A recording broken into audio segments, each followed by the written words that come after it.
सबको पता है कि फोटोशॉप एआई से आप फोटो एक्सटेंड कर सकते हो या फिर कोई अनवांटेड चीज़ रिमूव भी कर सकते हो। लेकिन आज मैं आपको फोटोशॉप के ऐसे एआई टूल्स बताने जा रहा हूँ जो सबको नहीं पता। Hello guys, welcome back to the channel. और आज हम जानेंगे फोटोशॉप के कुछ नए एआई गेम चेंजिंग फीचर्स के बारे में। इनको इन डेप्थ यूज़ कैसे किया जाता है, इनके लिमिटेशंस क्या क्या हैं और मेरे कुछ ऑनेस्ट ओपिनियंस भी। तो अगर आप डिज़ाइनर हो या कंटेंट क्रिएटर हो या बस फोटो एडिटिंग का शौक है तो ये वीडियो आपके लिए है। तो बिना किसी देरी से चलते हैं पहले एआई फीचर की तरफ। तो सबसे पहले बात करते हैं ऐसे फीचर की जिसने एडिटिंग वर्ल्ड में बज़ मचा रखा है। मैं बात कर रहा हूँ generative fill and generative expand की।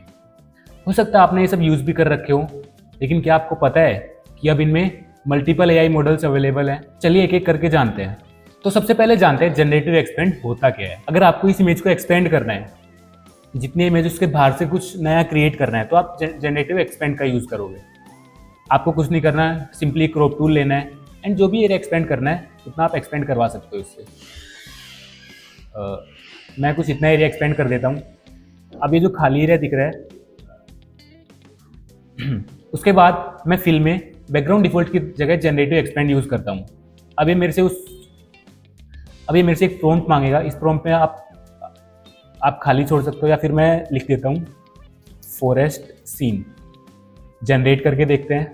तो जैसा कि आप देख सकते हो, इसने मेरे एक्स्ट्रा एरियाज को एक्सपेंड कर दिया है। अब मान लो इस सीन में मेरे को कुछ हटाना है या फिर कुछ लगाना है।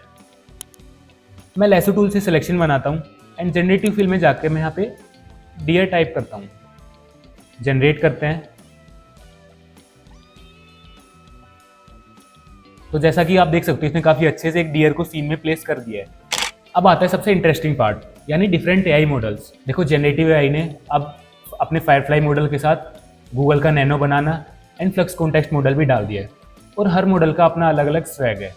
गूगल का नैनो बनाना स्टाइलाइज्ड और इमेजिनेटिव विजुअल्स में काफ़ी अच्छा वर्क करता है, जहाँ पे Flux context, perspective, scene context and realism पे फोकस करता है। एक एग्जाम्पल से देखते हैं। यहाँ पे मेरे पास एक सब्जेक्ट का पोर्ट्रेट है एंड काफ़ी फ्लैट पोर्ट्रेट है, कुछ भी इंटरेस्टिंग नहीं हो रहा है। मैं चाह रहा हूँ कि बैकग्राउंड में मैं कुछ imaginative and vibrant balloons add कर दूँ। तो मैं क्या करूँगा, मैं सबसे पहले पूरे कैनवास का सिलेक्शन बनाता हूँ एंड मैं प्रॉम्प्ट में टाइप करता हूँ floating pastel balloons behind the subject in a dreamy sky. तो यहाँ पे आप देख सकते हैं इसने काफ़ी ड्रीमी और इमेजिनेटिव स्टाइल में बैकग्राउंड में बैलून्स ऐड कर दिए हैं। अब मेरे को इस इमेज को एक रियलिस्टिक लुक देना है। मैं क्या करूँगा, मैं फिर से सेलेक्ट करूँगा अपनी इमेज को, जनरेटिव फिल पे जाऊँगा एंड प्रॉम्प्ट में टाइप करता हूँ realistic sun flare long shadow matching the light direction and for realism मैं सेलेक्ट करूँगा फ्लक्स का कॉन्टेक्स्ट मॉडल। जनरेट करते हैं। तो जैसा कि आप देख सकते हो, इसने मेरी इमेज को काफ़ी रियलिस्टिक लुक दे दिया है। So according to your needs, आपको जो मॉडल सही लगे आप वो वाला सेलेक्ट कर सकते हो। अब आगे बढ़ने से पहले मेरी तरफ से कुछ टिप्स। सबसे पहली टिप, प्रॉम्प्ट लिखते टाइम एकदम क्लियर रहें, क्या चीज़ हटानी है एंड क्या चीज़ रखनी है। एंड सेकंड टिप, हमेशा अपनी इमेज का एक बैकअप रखें, क्योंकि इंप्रूवमेंट एंड रिफाइनमेंट का स्कोप हमेशा जरूरी है। एक और एग्जांपल देखते हैं। यहाँ पे मेरे पास एक काफ़ी पुरानी फोटो है। अगर मैं इसको मैनुअली रिस्टोर करूँगा तो मेरे को घंटों लग जाएंगे, बट एआई की हेल्प से मैं इसको कुछ क्लिक्स में ही फिक्स कर सकता हूँ। मैं सबसे पहले अपना कैनवास सेलेक्ट करूँगा एंड मैं प्रॉम्प्ट में टाइप कर दूंगा restore this image as if it is taken by DSLR and for realism I will choose Flux का कॉन्टेक्स्ट मॉडल। जनरेट करते हैं। इजंट इट माइंड ब्लोइंग, इसने काफ़ी अच्छे तरीके से मेरी पुरानी इमेज को रिस्टोर कर दिया है, इवन कलर्स भी ऐड कर दिए हैं। ये काफ़ी इंप्रेसिव और माइंड ब्लोइंग फीचर है, काफ़ी अच्छे तरीके से काम करता है। बट हर सिनेरियोज में ये परफेक्ट नहीं होता है, कुछ सिनेरियोज में ये भी गलती करता है। बहुत ज़्यादा डिटेल्स हो तो मॉडल कंफ्यूज हो जाता है, बहुत बड़ी इमेज हो तो पैटर्न्स रिपीटेड भी नज़र आते हैं कभी कभी। And depending on the model used, आपके क्रेडिट्स कम या ज़्यादा यूज़ हो सकते हैं। तो क्रेडिट्स और मॉडल की अंडरस्टैंडिंग भी होनी जरूरी है। तो ये था generative fill and generative expand का कंप्लीट ब्रेकडाउन। अब चलते हैं हमारे दूसरे फीचर की तरफ। हमारा नेक्स्ट टूल है रिफ्लेक्शन रिमूवल। अब कैमरा रो के अंदर आप ऐसे ग्लास या बड़ी विंडो के रिफ्लेक्शंस को इजीली रिमूव कर सकते हैं। आपको कैमरा रो फिल्टर में जाना है एंड वहाँ पे रिमूव वाली टैब में आपको एक रिफ्लेक्शंस का ऑप्शन मिलता है। इसको ओपन करके आप क्वालिटी चूज कर सकते हैं, प्रीव्यू सबसे फास्ट रहेगा बट क्वालिटी लो रहेगी, एंड बेस्ट थोड़ा टाइम लेगा बट उसकी क्वालिटी सबसे बेस्ट रहेगी। मैं बेस्ट पे अप्लाई करता हूँ। आप देख सकते हैं इसने रिफ्लेक्शन रिमूव करने की बजाय उसको एम्पलीफाई कर दिया है।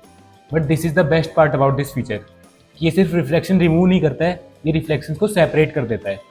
अब अगर इस स्लाइडर को मैं 100 से 0 पे लेके आऊँगा तो मेरे रिफ्लेक्शंस गायब हो जाएंगे और मेरे को बैकग्राउंड शो होगा। तो इस तरीके से आप बड़ी आसानी से रिफ्लेक्शंस रिमूव कर सकते हैं। अगर आप कोई रियल एस्टेट शूट या फिर कोई इवेंट फोटोग्राफी कर रहे हो जहाँ पे बड़े बड़े ग्लास पैनल्स हैं, आराम से उन रिफ्लेक्शंस को रिमूव कर सकते हैं। तो मैं अब आपके साथ रिफ्लेक्शन रिमूवल की एक ट्रिक शेयर करता हूँ। यहाँ आप लोग देख सकते हैं कि मैंने ये फ्री पिक की एक प्रीमियम इमेज डाउनलोड की है, जिसकी वजह से मेरे को फ्री पिक का वाटरमार्क आ रहा है। तो आप रिफ्लेक्शन रिमूवल टूल की हेल्प से ये वाटरमार्क भी इजीली रिमूव कर सकते हो। देख मैं फिर से कैमरा रो फिल्टर अप्लाई करता हूँ। रिमूव में जाके बेस्ट क्वालिटी सेलेक्ट करके मैं अप्लाई करता हूँ। जैसा कि आप देख सकते हैं इसने मेरे सारे वाटरमार्क रिमूव कर दिया है। इसके अकॉर्डिंग मेरे सारे वाटरमार्क एक रिफ्लेक्शन है एंड उसकी वजह से ये मेरे सारे वाटरमार्क रिमूव कर रहा है। हालांकि ये कुछ इमेजेस पे काम नहीं करता है, बट कितनी कूल चीज़ है, आप बड़े आसानी से वाटरमार्क रिमूव कर सकते हो कुछ क्लिक्स के अंदर। रही बात रिफ्लेक्शन रिमूवल टूल की, तो वो भी अभी एकदम परफेक्ट नहीं हुआ है। बड़ी ग्लासेस बड़ी विंडोज़ पे रिफ्लेक्शन तो ये आसानी से रिमूव कर देता है, बट छोटे ग्लास सेगमेंट्स या फिर कर्व सरफेस के रिफ्लेक्शन ही अब भी रिमूव नहीं कर पाता है। मे बी एडोबी काम करेगा इस फीचर पे एंड आने वाले नेक्स्ट वर्जन में ये चीज़ इंप्रूव हो जाए। और वीडियो में आखिरी तक जरूर बने रहना, क्योंकि आखिरी में मैं ऐसी एक टिप शेयर करने वाला हूँ जो आपके वर्कफ्लो को एकदम फास्ट कर देगी। नेक्स्ट एआई फीचर है हमारा हार्मोनाइज। यहाँ पे आप देख सकते हैं मेरे पास एक बैकग्राउंड लेयर है जिसमें सनसेट का टाइम हो रहा है, एंड मेरे पास एक सब्जेक्ट की लेयर है जिसमें अलग ही डे लाइट है और काफ़ी अलग लाइटिंग है, काफ़ी अलग कॉन्ट्रास्ट है। मैं इस वाली इमेज का बैकग्राउंड रिमूव करता हूँ। तो जैसा कि आप देख सकते हो ये कैरेक्टर इस बैकग्राउंड के साथ बिल्कुल भी ब्लेंड नहीं हो रहा है। अगर मैं इसको मैनुअली ब्लेंड करने जाऊँ तो मेरे को काफ़ी एडजस्टमेंट लेयर लगानी पड़ेगी, काफ़ी मास्किंग करनी पड़ेगी, इसके हाईलाइट्स शैडोज एडजस्ट करने पड़ेंगे। बट फोटोशॉप में अब नया फीचर आ गया हार्मोनाइज का, जिससे मैं सिंगल क्लिक में फोरग्राउंड और बैकग्राउंड को मैच कर सकता हूँ। अब जैसे मैं इस सब्जेक्ट को सिलेक्ट करूंगा मेरे कंटेक्चुअल बार में ये हार्मोनाइज का ऑप्शन आ रहा है। और हाँ, अगर आपको ये कंटेक्चुअल बार नहीं दिख रहा है तो आप कहीं भी एम्प्टी एरिया में राइट क्लिक करके हाइड एंड वही फिर से राइट क्लिक करके शो कर सकते हो आप अपनी कंटेक्चुअल बार को। मैं हार्मोनाइज पे क्लिक करता हूँ तो यहाँ पे इसने कुछ ही सेकंड्स में मेरे सब्जेक्ट की लाइटिंग और बैकग्राउंड की लाइटिंग मैच कर दी है, दोनों लेयर्स को आपस में ब्लेंड कर दिया है। मेरे पास मल्टीपल वेरिएशंस हैं चूज करने के लिए, मेरे को जो बेस्ट लग रहा है मैं वो यूज़ कर सकता हूँ। फोटोशॉप ने काफ़ी अच्छा फीचर लॉन्च किया है, बिगिनर्स के लिए काफ़ी हेल्पफुल होगा ये फीचर। एक और एग्जांपल समझते हैं। इस वाले एग्जांपल में मेरे पास एक चेयर है एंड पीछे एक बैकग्राउंड है। मैं अपनी चेयर की एक लाइफस्टाइल फोटोग्राफी इमेज बनाना चाह रहा हूँ, बट अगर मैं वो खुद से करूँगा तो मेरे को एक्सपेंसिव कैमरा गियर लगेगा, मेरे को एनवायरनमेंट सेटअप करना पड़ेगा एंड ऑल।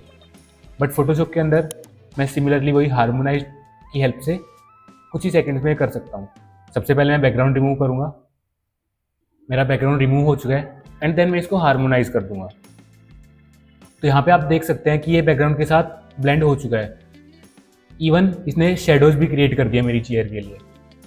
मेरे पास मल्टीपल वेरिएशन है चूज़ करने के लिए, जो मेरे को बेटर लग रहा है वो मैं यूज़ कर सकता हूँ। डिज़ाइन प्रोफेशनल्स के लिए काफ़ी टाइम सेविंग चीज़ है एंड इसकी अनलिमिटेड यूज़ केस है। आपको काफ़ी बार फील हुआ होगा कि आपको बैकग्राउंड और कैरेक्टर या फिर बैकग्राउंड और प्रोडक्ट की लाइटिंग मैच नहीं हो रही, शेडोज मैच नहीं हो रही, टोन्स मैच नहीं हो रही, कॉन्ट्रास्ट मैच नहीं हो रहा। उसको मैनुअली करने में बहुत टाइम लगता था, बट अभी आप हार्मोनाइज टूल की मदद से उसको सिंगल क्लिक में कर सकते हो। हालांकि कुछ इंप्रूवमेंट के स्कोप्स हैं, कभी कभी बहुत इंटेंसीफाई कर देता है, कभी कभी बैकग्राउंड को बहुत इंटेंसीफाई कर देता है प्रोडक्ट के ऊपर, कभी कभी प्रोडक्ट को बैकग्राउंड के साथ ज़्यादा ही ब्लेंड कर देता है। तो अगर एक स्लाइडर मिलता है इंटेंसिटी कम ज़्यादा कर पाते तो मेरे हिसाब से बेटर होता। बाकी अगर आपको रिजल्ट्स पसंद नहीं आ रहे तो आप कभी भी रीजनरेट करवा सकते हैं। नेक्स्ट टूल की तरफ बढ़ते हैं। नेक्स्ट टूल है हमारा जनरेटिव अपस्केल। अब आप फोटोशॉप के अंदर ही अपनी इमेज की क्वालिटी एनहेंस कर सकते हो। अब जनरेटिव फिल की तरह यहाँ पे भी आपको मल्टीपल मॉडल्स देखने को मिलते हैं। तो एक एक करके समझते हैं। आपको अपनी इमेज ओपन कर लेनी है। आप देख सकते हो मेरी इमेज के डायमेंशन 720 बाई 526 पिक्सल्स हैं एंड ये काफ़ी ब्लरी भी है, ज़्यादा डिटेल्स नहीं है इसमें। तो इसको अपस्केल करते हैं। आपको जाना है इमेज में एंड जेनरेटिव अपस्केल। मैं 4x रखता हूँ, मैं 4x पे इसको अपस्केल करता हूँ। तो मेरी इमेज अपस्केल हो गई है। आप देख सकते हो before and after quality improve हो गई है, मेरी इमेज शार्प हो गई है, बट उतनी शार्प नहीं हुई है। मैंने 4x अपस्केल किया था बट उसके हिसाब से मेरे को क्वालिटी नहीं मिल रही। तो देखते हैं इसको कैसे फिक्स कर सकते हैं। मैं वापस से अपनी ओरिजिनल इमेज पे आता हूँ। इमेज फिर से अपस्केल करता हूँ, बट इस बार मैं फायरफ्लाई मॉडल की जगह टोपाज का मॉडल यूज़ करता हूँ। अब आपके पास टोपाज के भी दो मॉडल मिलते हैं। एक टोपाज का गीगापिक्सल जो कि आपकी जो एग्जिस्टिंग डिटेल्स हैं उनको प्रिजर्व करके अपस्केल करता है, और दूसरा मॉडल मिलता है टोपाज का ब्लूम मॉडल। ब्लूम मॉडल अगर आप नहीं चाहते कि आपकी फाइनल आउटपुट एग्जैक्टली वैसा ही दिखे जैसा इनपुट था, आप उसको थोड़ी क्रिएटिव फ्रीडम दे सकते हो, तो आप टोपाज का ब्लूम मॉडल यूज़ कर सकते हो। मैं आपको एक एक करके दिखाता हूँ दोनों में क्या डिफरेंस आता है। मैं टोपाज का गीगापिक्सल मॉडल यूज़ करता हूँ एंड फेस रिकवरी को ऑन कर देता हूँ। ये क्या करेगा, फेस के ऊपर डिटेल्स को रिक्रिएट करने का ट्राई करेगा। एंड मैं स्केल को फिर से 4x कर देता हूँ। अब स्केल करके देखते हैं। तो आप देख सकते हो मेरी इमेज अपस्केल हो गई है। आप देख सकते हो ये मेरी पुरानी इमेज थी जिसमें बहुत सारे डिटेल्स मिसिंग है, एंड ये मेरा अपस्केल्ड वर्जन है। काफ़ी शार्प है एंड उसने डिटेल्स भी काफ़ी अच्छे से रिक्रिएट किए हैं। फायरफ्लाई के मॉडल से बेटर आउटपुट देता है ये वाला मॉडल। एक बार टोपाज का ब्लू मॉडल भी ट्राई करके देखते हैं।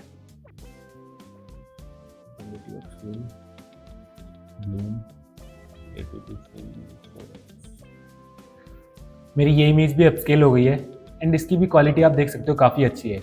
ये मेरी पुरानी फ़ोटो थी एंड ये मेरी नई फ़ोटो है, बट आप देख सकते हो कि टोपाज का ब्लू मॉडल थोड़ा क्रिएटिव साइड जाता है और इसने इसका फेस भी चेंज कर दिया है।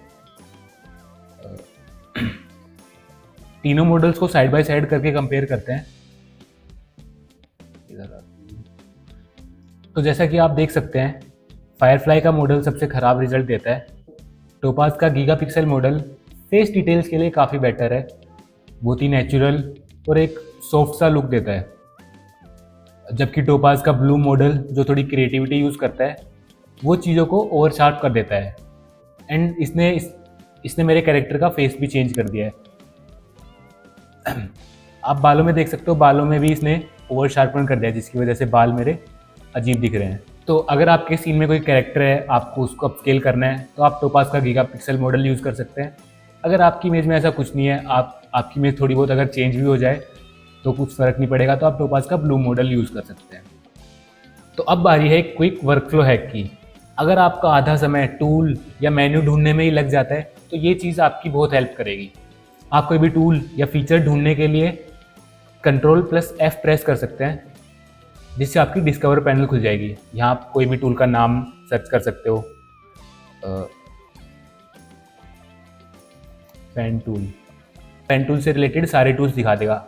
आप डायरेक्टली कोई फीचर भी सर्च कर सकते हो, वो आप जनरेटिव फिल, अपस्केल, वो सारे फीचर्स दिखा देगा। या फिर आप इसको कुछ करने को भी बोल सकते हैं, जैसे रिमूव द बैकग्राउंड, तो मेरे को बैकग्राउंड रिमूव करने के ऑप्शंस भी दे देता है। ये फीचर्स बिगिनर्स को बहुत काम आने वाला है, क्योंकि फोटोशॉप में काफ़ी टूल्स हैं, काफ़ी फीचर्स हैं, सबको ट्रैक करना बहुत मुश्किल काम होता है। Ctrl+F प्रेस करो, सर्च करो एंड टूल आपके हाथों में होगा। तो ये सब थे कुछ फोटोशॉप के नए गेम चेंजिंग AI फीचर्स, और कमेंट्स में ज़रूर बताना सबसे इंप्रेसिव फीचर आपको कौन सा लगा। मिलते हैं नेक्स्ट वीडियो में। Until then, stay creative, stay inspired.